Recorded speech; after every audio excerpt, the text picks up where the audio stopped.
반갑습니다. 의사소통교육부 김은영 교수입니다. 이번 시간에는 서사, 묘사, 비유에 대해서 살펴보도록 하겠습니다. 사건을 추적하고 그림을 그리고 다르게 상상하라. 서사, 묘사, 비유 순서로 살펴보도록 하겠습니다.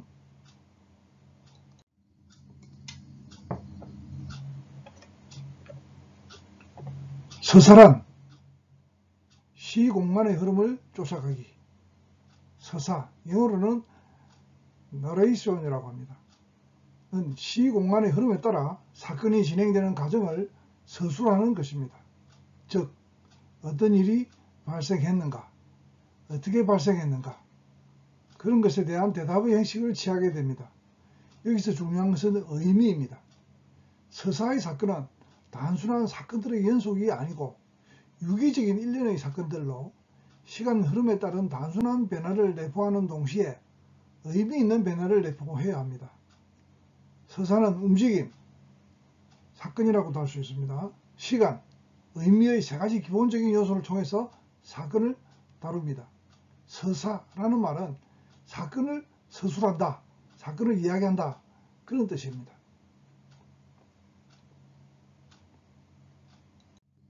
어떤 상황의 추이를 보여주고자 할 때 서사는 아주 기묘한 진술 방식이 됩니다.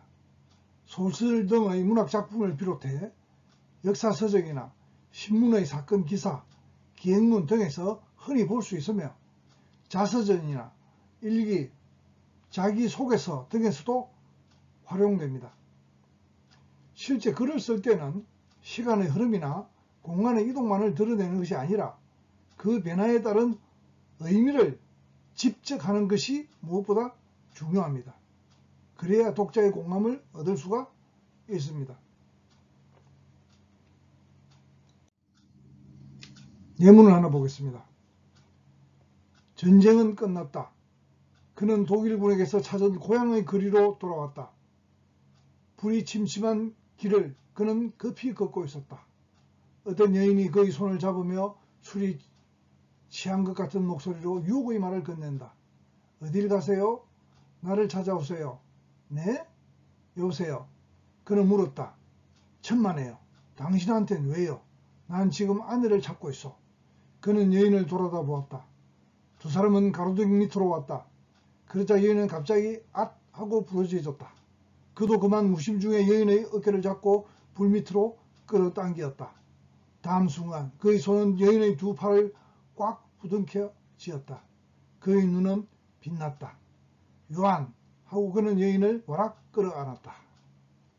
허버트 렐리어의 독일군의 선물이라는 그 소설의 일부입니다. 예문 1은 전쟁이 끝난 후 고향으로 돌아온 남편이 아내를 만나는 장면을 서술함으로써 전쟁이 가져다 준 비극을 표현하고 있습니다. 특별한 설명이 제시되어 있지 않음에도 불구하고 이들의 우연한 만남에 대한 짤막한 서술을 읽는 사람으로 하여금 전쟁의 비극을 뼈저리게 느끼도록 해주죠. 아내는 길거리의 여성이 되어 있었던 것이죠. 남편은 전쟁에서 전쟁이 끝나고 막 고향으로 돌아온 그런 상태이고 그 두 사람이 길에서 마주치게 된 그런 상황입니다. 서사, 그러니까 사건의 시간적인 순서에 따라서 사건이 진술되고 있는 것이죠. 서사도 앞에서 살펴본 묘사와 마찬가지로 독자에게 기술하는 사건에 대한 정보를 제공하기 위해서, 즉 구체적으로 이해시키기 위해서 쓰이는 경우가 있습니다. 이러한 경우의 서사 방법을 설명적 서사 혹은 사실적 서사라고 부르며 설명의 한 방법으로 간주하기도 합니다. 설명적 서사는 보고서나 신문기사, 그리고 역사적 사건이나 실험 과정의 서술 등에 흔히 쓰입니다. 다음의 예문이는 이러한 서사방법의 예로 카오스 이론의 발달에 큰 영향을 미친 로렌츠의 발견에 관해 서술하고 있는 글입니다. 로렌츠가 컴퓨터에 숫자를 입력하면서 소수점 4자리 이하를 생략한 것이 계기가 되어 초기 조건의 미세한 차이가 엄청난 결과를 가져올 수 있다는 사실을 우연히 알게 되고, 이를 바탕으로 나비 효과라고 불리는 현상을 발견하게 된 것을 한편의 이야기처럼 서술하고 있습니다. 예문일을 한번 읽어보죠. 전략이라는 소설입니다. 1961년 어느 겨울날 로렌츠는 하나의 결과를 더 면밀하게 검토하기 위해 지름길을 택했다. 전체를 처음부터 다시 계산하지 않고 중간부터 시작했다. 초기 조건을 부여하기 위해 이전의 인쇄 출력을 보고 그대로 타이핑했다. 그리고 소음으로부터 벗어나기 위해 홀에 가서 커피를 마셨다. 1시간 후에 돌아왔을 때 그는 예기치 못한 무엇인가를 발견했다. 그것이 바로 새로운 과학의 씨를 뿌린 것이다. 이 새로운 계산은 이전의 결과와 일치해야 할 것이다. 로렌츠는 숫자들을 컴퓨터에 그대로 타이핑했고 프로그램이 바뀌지도 않았다. 그러나 그는 새로운 출력 결과를 검토하던 중에 새로 계산된 기후가 매우 빠르게 이전의 계산 결과와 어긋나고 있다는 것을 발견했다. 단지 수개월 만에 모든 유사성이 사라져버렸다. 그는 먼저 번에 나온 숫자들을 검토하고 다시 뒤에 나온 숫자들을 검토해 보았다. 두 결과는 전혀 달랐다. 처음에는 또 어떤 진공관이 고장난 것으로 생각했다. 갑자기 그는 진실을 깨달았다. 고장난 데는 하나도 없었다. 문제는 그가 타이핑한 숫자들에 있었다. 컴퓨터의 기억장치에는 소수점 이하 6자리, 즉 506127까지 기억되어 있었다. 그러나 인쇄 출력할 때는 분량을 줄이기 위해 3자리, 즉 506만 나타나게 했다. 1000분의 1 정도의 차이는 의미가 없다고 생각하고 반올림한 3자리 숫자만을 입력했던 것이다. 활약, 제임스 클리크의 카오스라는 소설입니다. 그러니까 저 생략한 소수점 4자리, 5자리, 6자리가 엄청나게 확대되어서 나비 효과를 일으킨다는 그런 뜻이죠.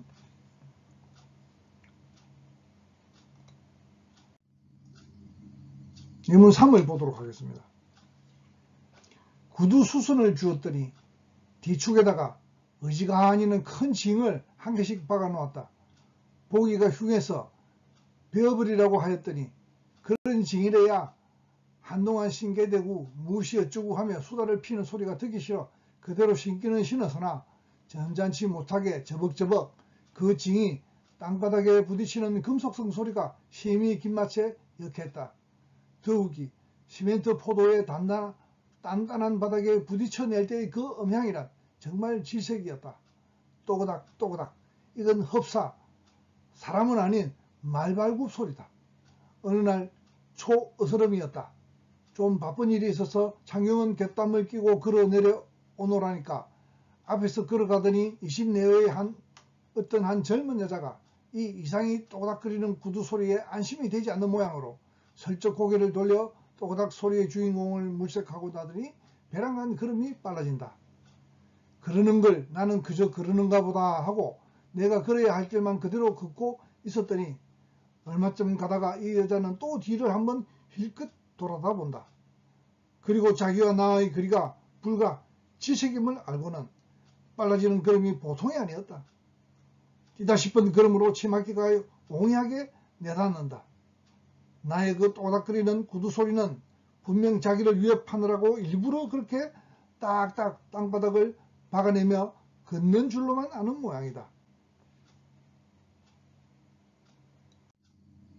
그러나 이 여자들어 내 구두 소리는 그것은 자연이요 인의가 아니니 안심하라고 일러드릴 수도 없는 일이고 그렇다고 어서 가야 할 길을 아니 갈 수도 없는 일이고 해서 나는 그 순간 좀 더 걸음을 빨리 하여 이 여자를 뒤로 떨어뜨림으로써 공포에 안심을 주려고 한층 더 걸음에 박차를 가했더니 그럴 게 아니었다.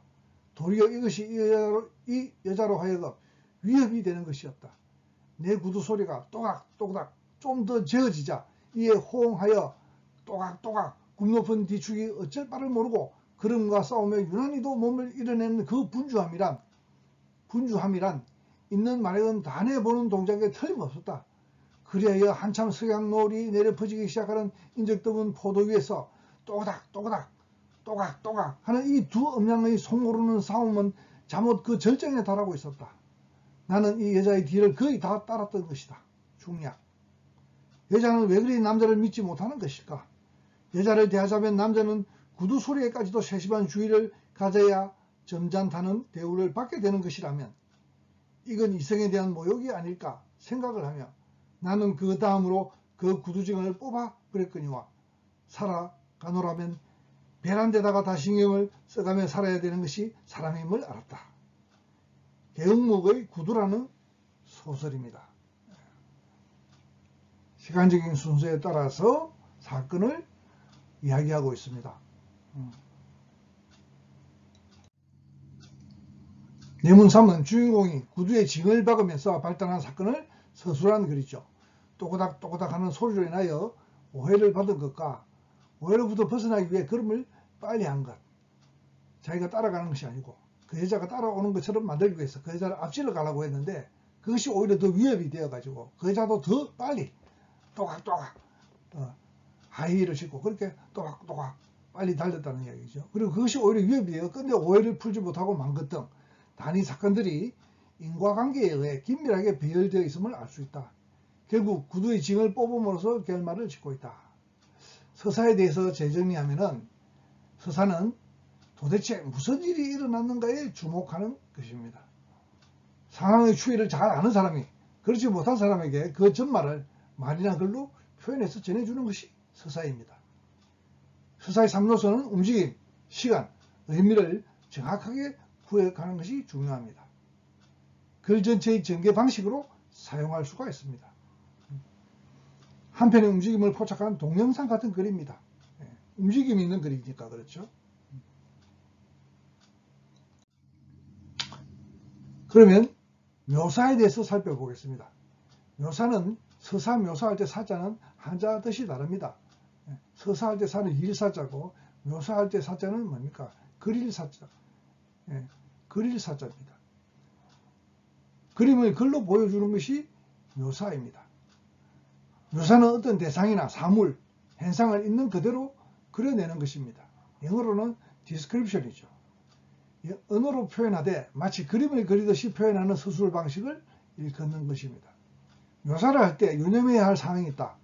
대상의 전모를 밝히거나 관찰자의 눈에 비칠 모든 세부 사항을 제시하는 것은 묘사가 아닙니다. 필요한 부분만 묘사를 하면 됩니다. 전부 다를 묘사할 필요는 없는 거죠.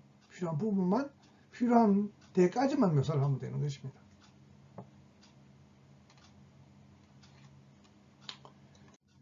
그림을 예로 들어봅시다. 원뿔을 그린다고 할 때 화가가 원뿔의 옆면을 보느냐 윗면을 보느냐 아랫면을 보느냐에 따라서 다른 모양이 그려질 것이다. 그런 것을 시점이라고 합니다.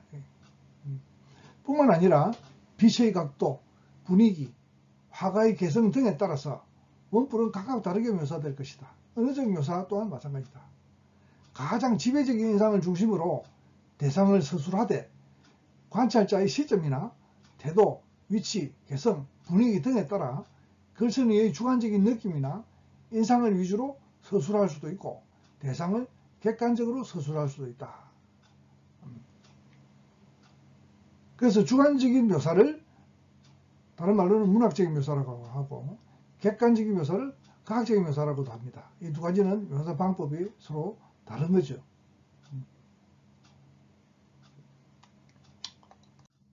예문을 들어보겠습니다. 주관적인 묘사인 그리고 문학적인 묘사라고 할 수 있는 주관적인 묘사. 문학적인 묘사라도 주관적인 묘사가 있고 객관적인 묘사가 있을 수 있습니다. 주관적인 문학적 묘사를 봅시다.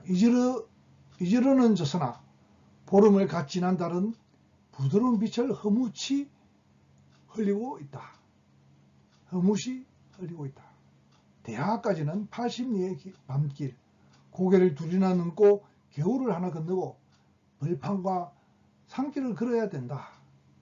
길은 지금 긴 사늘이에 걸려 있다. 밤중을 지난 무렵인지 죽은 듯이 고요한 속에서 짐승 같은 달의 숨소리가 손에 잡힐 듯이 들리며 콩포기와 옥수수 잎새가 한층 달에 푸르게 젖었다. 산허리는 온통 메밀밭이어서 피기 시작한 꽃이 소금을 뿌린 듯이 흐뭇한 달빛에 숨이 막힐 지경이다. 붉은 대궁이 향기같이 애잔하고 나귀들의 걸음도 시원하다. 이효석의 메밀꽃 필부렵이라는 단편소설입니다. 단편소설의 일부죠. 이 부분을 읽고 있으면 보름달이 떠있는 메밀밭 속을 걷고 있는 주인공들이 떠오릅니다. 그런 풍경이 그림에 그려집니다.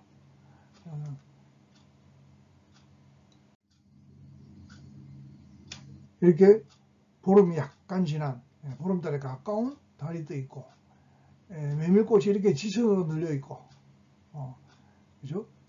하얀 메밀꽃이 이렇게 지쳐 널려 있고 어스름한 달빛 속에 그 속을 걷고 있는 주인공들의 상황을 묘사해 놓은 것입니다.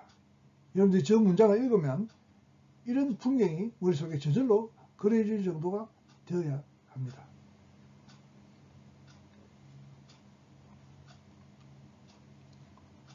그러니까 서사는 이야기의 흐름을 시간과 공간의 변화를 통해서 이야기의 흐름을 이렇게 전달하는 것이라면 묘사는 한 장면이죠. 한 장면. 이렇게 한 장면을 떠올릴 수 있도록 이렇게 말하는 것입니다. 그러니까 영화에서 말하는 어떤 하나의 장면이죠. 장면. 미장센 같은 것입니다. 미장센. 그것이 묘사입니다. 이것은 상당히 주관적인 묘사죠. 문학적인 묘사. 그럼 객관적인 묘사를 봅시다. 갓바위, 대구에 있는 갓바위죠. 갓바위 불상은 화강암을 재질로 원각되어 있는데 광배는 원래 없었던 듯하며 주위를 병풍처럼 둘러싼 바위들이 광배의 구실을 하고 있다.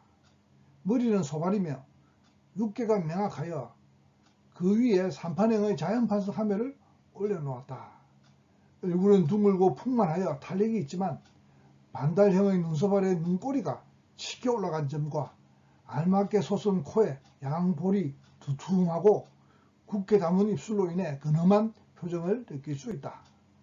이마 가운데 백호가 뚜렷하고 코끝의 입 언저리에 팔자 모양이 깊게 패였으며 귀는 어깨까지 드리워지고 굵고 짧은 목에는 삼도가 선명하게 표시되어 있다.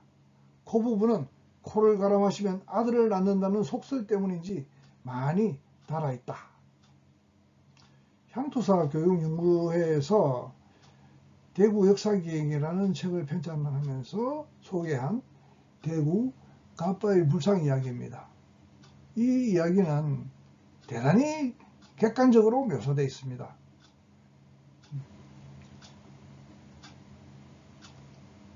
이 글을 읽으면 대구 갓바위의 모습이 이렇게 저절로 떠오를 수가 있어야 되겠죠. 이렇게 아주 정밀하게 대구 갓바위 불상에 대해서 묘사를 하고 있는 것입니다. 이런 그림이 저절로 떠오를 수 있어야 되겠죠. 그러니까 주관적 묘사든 객관적 묘사든 우리는 이런 한 장면, 이런 그림이 하나의 그림이 이런 글을 읽을 때 머리에 떠올라야 되겠습니다.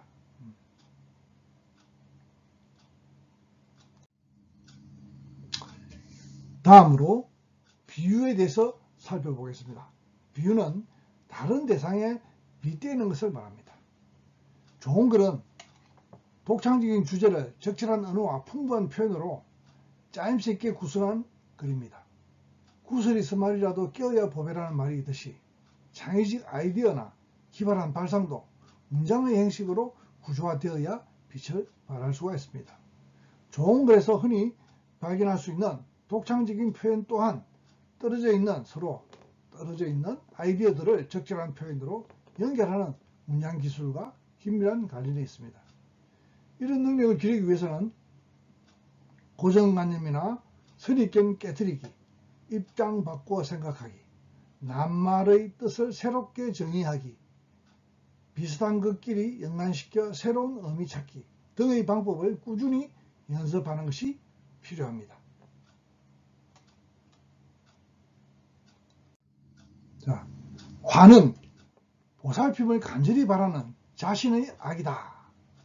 틱낫 한이라는 사람이 한 이야기입니다. 화가 날 때는 무조건 화를 억눌러서도 안 되고, 화를 준 상대방에게 금방 돌려주어서도 안 되고, 화를 회피하면서 다른 즐거움을 찾아서도 안 되고, 주먹으로 샌드백을 치면서 엉뚱한 곳으로 화를 쏟아내서도 안 됩니다.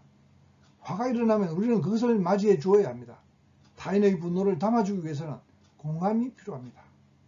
김연경의 천개의 공감이라는, 그래서 인용해 왔습니다.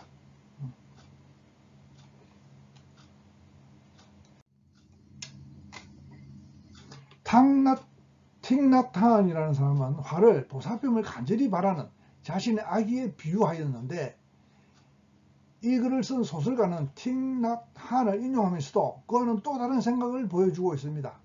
하와 악의는 서로 연결될 수 없어 보이는 단어지만 틱낫한은 날카로운 통찰력으로 이를 연결하여 독창적인 의미를 창조하고 있습니다. 김연경 또한 이 문장을 지나치지 않고 그 의미를 깊이 있게 성찰함으로써 독자의 공감을 불러일으키고 있습니다. 이렇듯 독창적인 비유는 대상의 속성을 관찰하는 섬세한 감수성과 깊이 있는 통찰력에서 비롯된다고 할 수 있습니다. 또 다음은 김성옥의 소설가 최재천의 대담 중에서 한 구절로 독창적인 비유를 통해서 독자의 공감을 이끌어내는 데 성공한 글들입니다.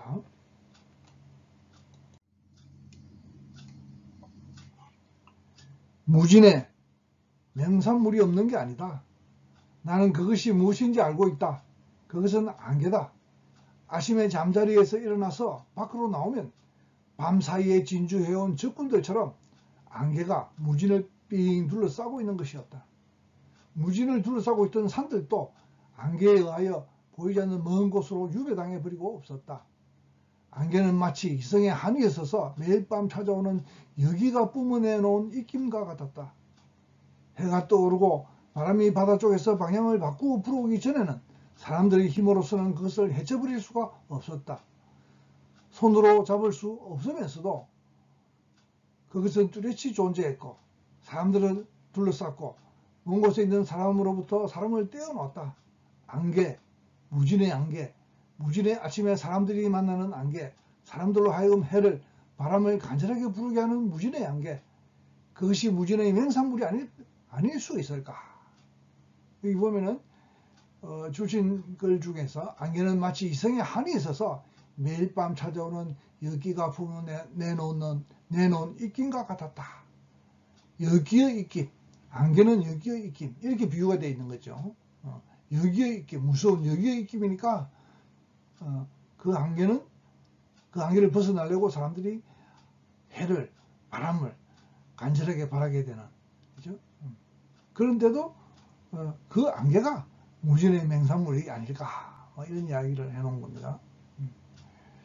김성옥의 무신기행에 나오는 이야기죠. 많이 소개되고 있는 글입니다. 비유로서.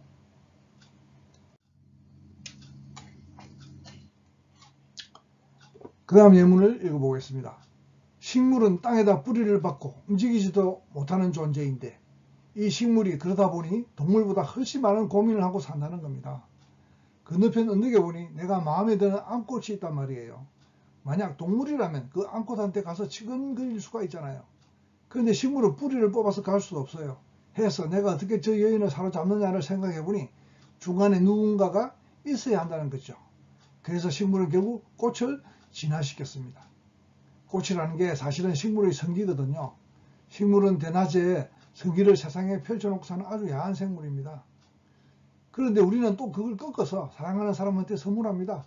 성기를 선물하고 성기 선물을 잘 안 해준다고 화내고 삽니다. 식물은 성기를 펼쳐놓고 마이크 폴란, 이 양반이 쓴 표현으로 날아다니는 음경을 유혹합니다. 곤충이나 새 그리고 박쥐 같은 날아다니는 음경을 유혹하여 꽃가루를 묻혀주며 내가 사랑하는 저 여인과 내 대신 잠자리를 해달라며 보답으로 꿀까지 주는 겁니다. 최재천이라는 학자의 글쓰기의 최소원치에서 발췌해온 글입니다. 사실은 꽃이 식물의 성기다 이렇게 비유되고 있는 이 비유는 사실 어른들에게는 널리 알려진 그런 비유 중에 하나입니다.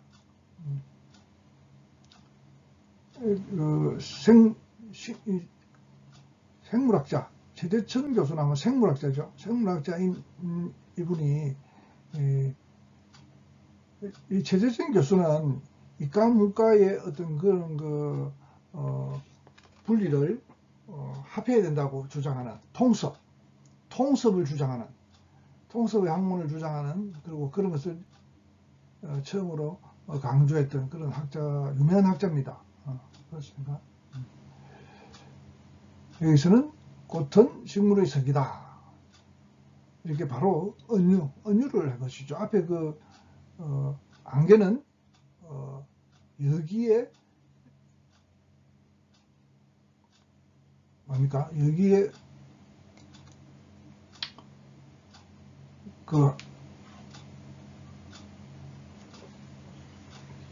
입김이라고 하는 입김 같다고 했을 때는 그거는 지규가 되겠고 이렇게 같다는 표현이 아니라 꽃은 바로 식물의 성이다 이렇게 바로 직설적으로 말하는 것은 은유가 되겠습니다. 은유. 지규법, 은유법. 1번 예문은 지규법을 쓴 것이고 여기서는 꽃이라는 게 사실은 식물의 성이거든요. 그래서 은유법을 썼던 것이죠. 날아다니는 은경도 곤충이나 새, 박쥐를 날아다니는 은경이라고 했습니다. 이것도 은유라고 할 수가 있겠죠.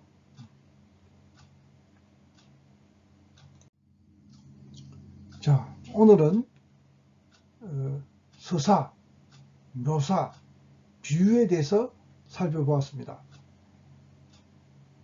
수강 중 의문이 있는 사항은 밴드 채팅방을 찾아와서 질문을 해주기 바라고 이 클래스 질의응답 게시판이나 문자를 통해서 질문을 해주기 바랍니다. 수고했습니다.